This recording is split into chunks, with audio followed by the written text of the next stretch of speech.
हजार आणि 500 रुपयांच्या जुन्या नोटांच्या बंदीमुळे राज्यातील पालिकांच्या तिजोरीत कमालीची भर पडणार आहे। राज्यातल्या महापालिकांमध्ये सोमवारी संध्याकाळी 6 वाजेपर्यंत 561 कोटींची विक्रमी कर वसुली झाली। यात मुंबई महापालिका आघाडीवर असून 117 कोटींची कर वसुली झाली।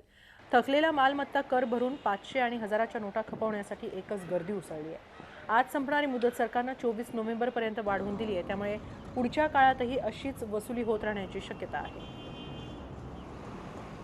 अवघ्या कोणत्या महानगरपालिकेकडे कर वसुली किती झालेली आहे? पुण्यामध्ये आतापर्यंत 71 कोटी 42 लाख, पिंपरी चिंचवडमध्ये 25 कोटी 18 लाख, कल्याण डोंबिवलीकडे 28 कोटी 75 लाख, नाशिकमध्ये 14 कोटी 74 लाख, नवी मुंबईमध्ये 22 कोटी 56 लाख।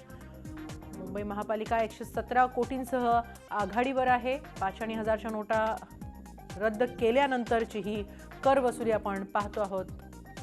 धुळ्यामध्ये 7 कोटी 45 लाख, उल्हासनगर 23 कोटी 77 लाख, वसई विरार 9 कोटी 12 लाख, नागपूर 5 कोटी 32 लाख, तर ठाण्यामध्ये 22 कोटी 50 लाख।